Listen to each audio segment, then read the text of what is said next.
Hello, dear listeners. It's me again, Alexian, your storyteller, wizard, and loyal friend. Welcome to my Library of Wonders, a place where the most amazing stories come to life.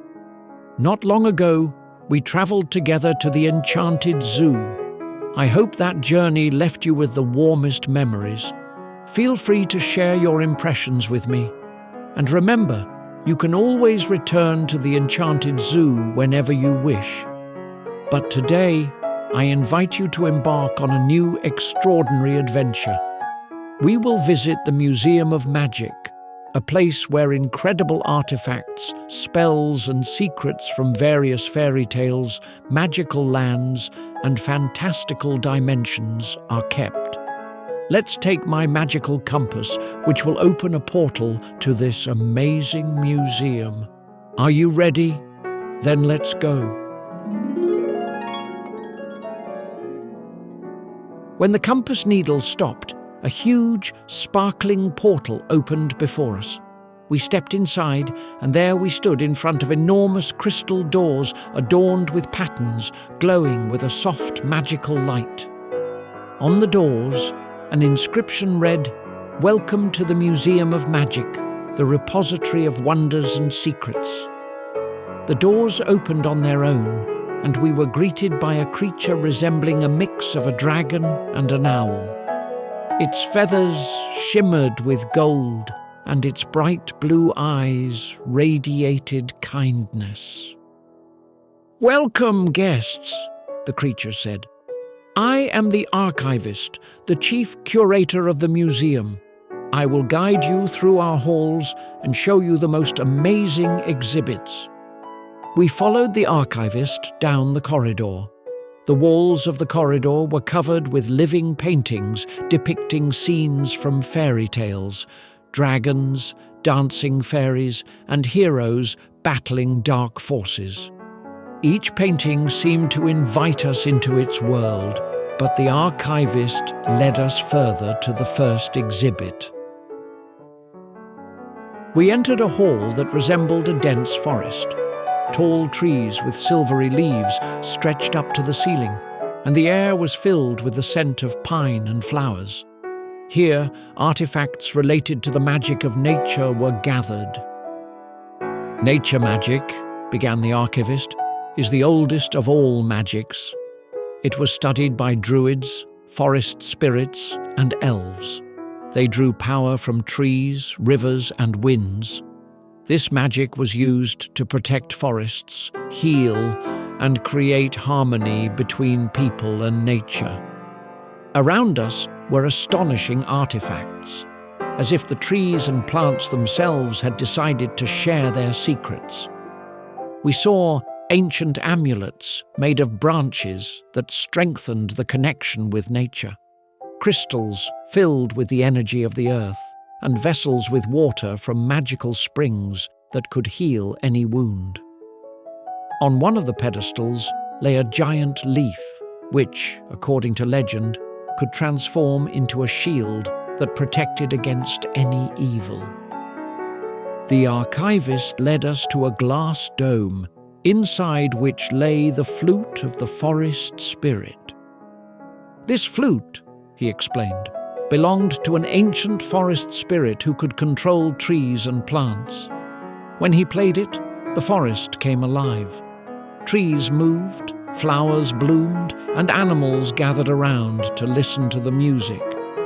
Legend has it that the flute once saved an entire forest from a fire caused by an evil wizard."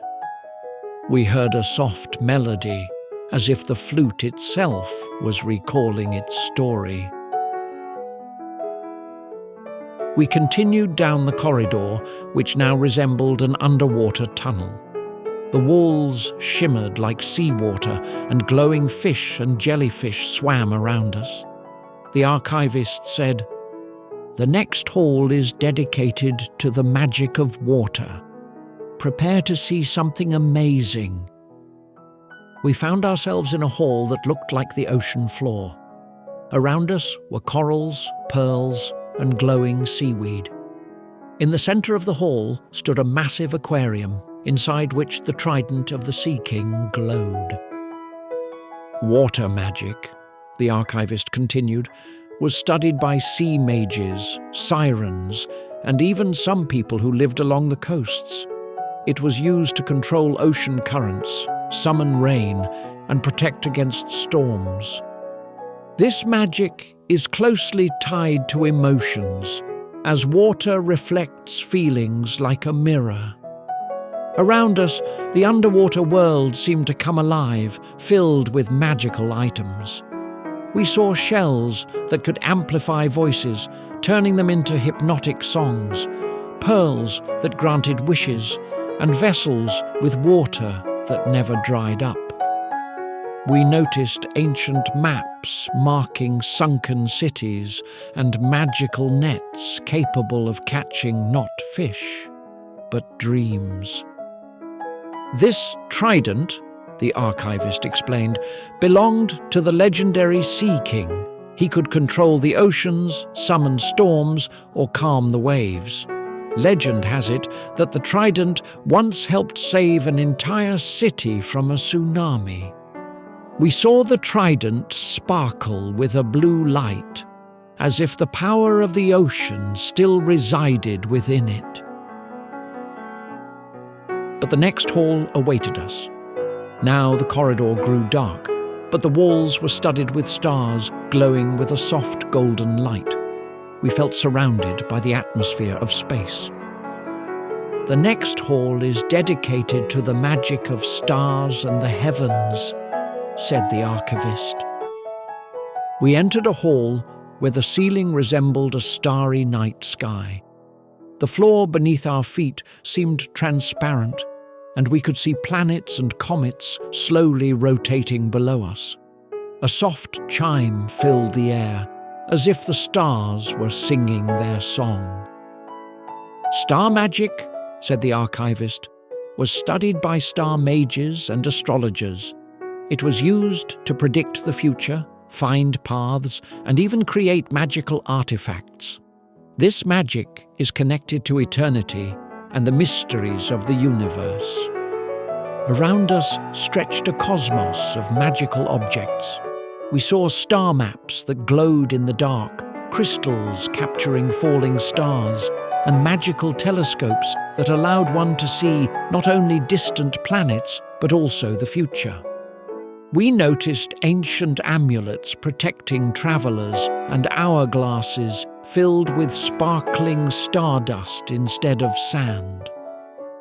In the center of the hall floated the astrolabe of destiny, surrounded by a soft glow. Its surface was covered with intricate patterns that constantly changed, as if alive. This astrolabe, the archivist explained, could predict the future. It was created by star mages to help heroes find their path.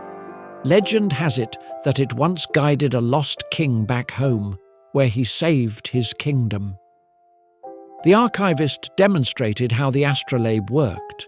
He touched its surface, and a holographic image of the starry sky appeared before us, moving to form new constellations that intertwined into a path. Each constellation told its own story, and we felt that the astrolabe held an infinite number of secrets. But the archivist led us further. Now the corridor resembled a castle hall with high vaulted ceilings and burning torches. We could smell the scent of ancient books and magic. Next, we will visit the Hall of Magical Grimoires, said the archivist, and it is dedicated to the magic of knowledge and spells.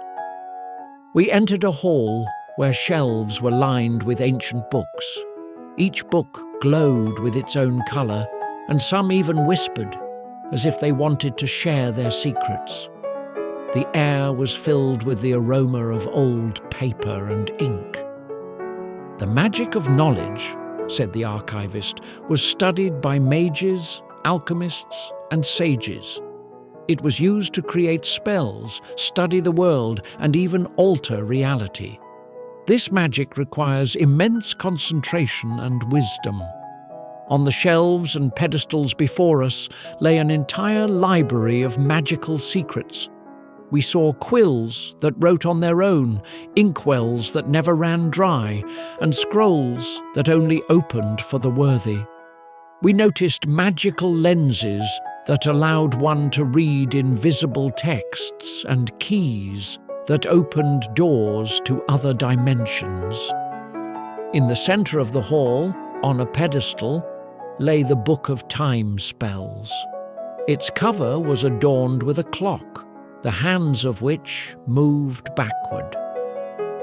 "This book," said the archivist, "contains spells that can slow down, speed up, or even stop time. It was created by a great mage to save the world from a catastrophe caused by a rupture in time." The archivist opened the book, and its pages began to turn on their own. On one of the pages, we saw a spell written in glowing golden letters.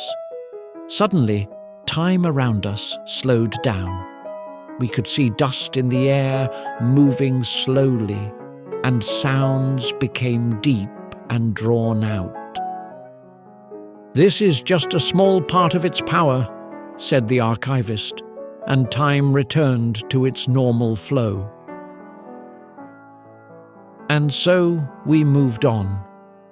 The corridor became bright and sparkling, as if we were walking along a rainbow.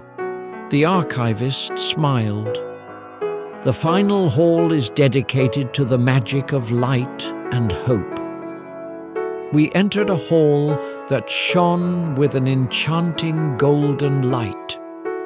"The magic of light," said the archivist, "was studied by angels, fairies, and light mages. It was used to banish darkness, heal, and inspire. This magic is connected to the purity of the heart and faith in goodness." Around us, artifacts filled with light and warmth sparkled. We saw mirrors that reflected only kindness, crystals that radiated warmth, and amulets that protected against darkness. We noticed glowing feathers that brought good luck, and bowls filled with water that healed the soul. In the center of the hall stood the lantern of eternal hope. "This lantern," continued the archivist, "never goes out. It lights up whenever someone in the world loses hope, and its light helps find the way even in the deepest darkness. Legend has it that the lantern once saved an entire village that was shrouded in eternal night." We saw the lantern's light grow warmer, as if it could feel our presence. Well, dear friends, our journey has come to an end. We returned to the entrance of the museum. The magical compass began to glow again, showing us the way home. "As a memory of your visit," said the archivist, "I want to give each of you a gift. You can choose one of 3 gifts. The first is a ray of hope in a vial, which will always light your path. The second is a feather of inspiration, which will help you create wonderful things. Or the third is a crystal of memories, which will preserve the most cherished moments of your life.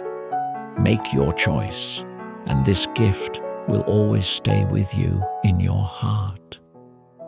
We thanked the archivist for his hospitality and stepped into the portal. And so, we returned to the Library of Wonders, but the memories of the Museum of Magic and the archivist's gifts will stay with us forever. Personally, I chose the feather of inspiration to create even more magical stories and adventures for you. And what gift did you choose and why? Share your choice with me and other listeners. Until next time, dear friends, I will be waiting for you in the Library of Wonders, where new, incredible stories and adventures await us.